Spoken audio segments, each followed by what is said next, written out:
La pandemia terminó, pero desgraciadamente su impacto sigue en tu mente y en la mente de muchas personas. Esto es lo que nadie te ha contado acerca de la pandemia de COVID-19. Quédate y te voy a dar datos duros e información oficial acerca del impacto negativo psicológico que tuvieron las personas a raíz de la pandemia de COVID-19. ¿Quieres saber a qué me refiero? Quédate en este video. Hola a todos, buenos días, buenas tardes, buenas noches. Les saluda el doctor Arturo Miranda, me dicen doctor Tuto en redes. Y bueno, el impacto de la pandemia de COVID-19 sigue en tu mente y en la mente de muchas personas. De hecho, muy probablemente y puedas estar experimentando lo que se le pudiera llamar fatiga pandémica. Puedes estar experimentando depresión, ansiedad o muchos trastornos psicológicos que dejó la pandemia de COVID-19. Pero vamos a entrar a detalle. ¿Sabías que actualmente, a 5 años de la pandemia, un 20 a un 70% de la población todavía cursa con depresión o ansiedad? ¿O también sabías que en una encuesta hecha en el 2021, realizada a 30 países alrededor del mundo, más de la mitad de los participantes, como Chile, Brasil, Perú y Canadá, expusieron que su salud mental habría empeorado al inicio de la pandemia, superando lo que se había dicho de un 45% en el Foro Económico Mundial? Estos son los datos que te voy a dar en este video. Quédate y vas a saber todo lo que nos está diciendo con respecto a la salud mental de la pandemia de COVID-19. La pandemia de COVID-19 nos llevó a muchos de nosotros a quedarnos en nuestras casas, a mantener menos interacciones sociales, y esto habría hecho un estrago psicológico en todas las personas. La pandemia afectó de manera distinta a todas las personas. Por ejemplo, las personas que se infectaron empezaron a cursar con ansiedad, las cuales iban desde leve a moderada, e inclusive algunas a llevar tratamiento psicológico. De hecho, un estudio publicado en el sitio oficial de los Institutos Nacionales de Salud en Estados Unidos comentó que durante la pandemia de COVID-19 hubo un incremento de ideaciones suicidas o intentos de suicidio en un 43%. Esto equivale a 3.388 consultas que se tuvieron durante la pandemia por estos rubros. Esto fue en comparación con los años anteriores, que fue del 2018 al 2019, y alcanzando un incremento máximo de 573.8% en menores de edad.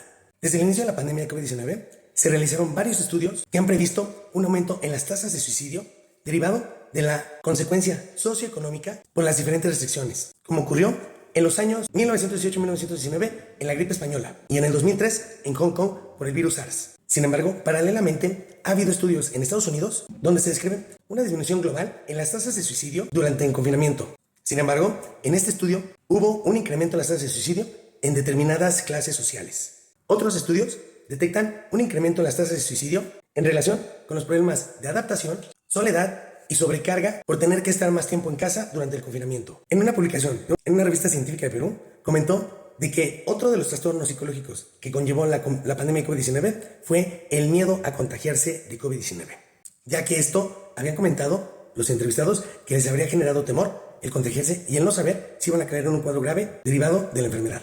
Las manifestaciones psicológicas que trajeron la cuarentena y el aislamiento con mayor frecuencia fueron los siguientes: trastornos emocionales, depresión, apatía, estrés, irritabilidad, insomnio, trastorno de estrés postraumático, ira y agotamiento emocional. El impacto psicológico que generó la cuarentena en el personal de salud fueron los siguientes: elevados niveles de agotamiento mental, irritabilidad, insomnio, dificultades de concentración, dificultades para la toma crítica de decisiones laborales y bajo rendimiento laboral. El impacto psicológico que generó la cuarentena en niños y adolescentes fueron los siguientes: trastornos de estrés agudo, trastornos de adaptación del 30% posteriormente a haber tenido un estrés postraumático. Y esto se generó a raíz del tratamiento de protocolo que conllevaba la separación de los niños con sus cuidadores. El impacto psicológico que generó la cuarentena en los adultos mayores durante la pandemia fue catastrófico, ya que fue el grupo el cual tuvo más segregación, además de que ellos sufrieron reducciones en las redes de apoyo social y una gran disminución en la participación de actividades sociales. Además de que un estudio reciente comentó de que aumentó la frecuencia del miedo recurrente a la muerte, miedo a la separación de la familia, insomnio, pesadillas, síntomas de ansiedad generalizada, síntomas de depresión, aparición de sintomatología obsesiva, como lavarse compulsivamente las manos, el aseo frecuente de objetos de uso personal. Además de que se vio que en los adultos mayores incrementó el abuso de sustancias. La más frecuente fue el alcohol.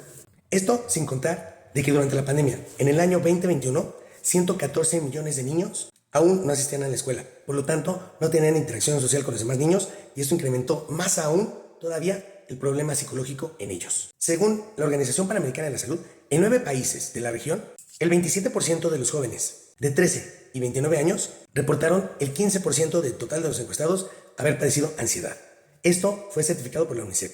Además de que una encuesta de 60,000 cuidadores de niños de Colombia, Costa Rica, El Salvador, Perú, el 85% de los cuidadores encuestados reportaron al menos un síntoma de deterioro mental.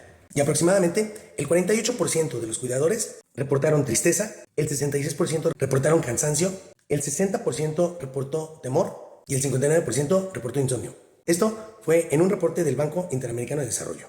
El 60% de los países han reportado interrupción en los servicios de salud relacionados con la salud mental y trastornos psicológicos, así como abuso de sustancias, según reporta la Organización Panamericana de la Salud. Comentó también la OPS que observa un 23% más de países que notifican una interrupción en la consejería mental, neurológico y por abuso de sustancias. Si bien la mayoría de los países de la región, un 93%, ha incluido la salud mental y el apoyo psicosocial como los planes nacionales de respuesta ante lo que fue la pandemia de COVID-19, te va a sorprender este dato. Solamente en 2 países se está financiando de manera adecuada y actualmente. Por lo cual, por todos estos datos que te di en este video, urge, pero urge impresionantemente establecer planes de acción, mecanismos de coordinación de la salud mental y apoyo psicosocial como implementación de ayuda psicológica a los grupos más vulnerables. Así como también se necesita el desarrollo de propuestas para iniciar o continuar una intervención en la salud mental de la gente, atención psicosocial y atención remota, ya que los trastornos psicológicos y psiquiátricos de COVID-19 crecieron a gran escala.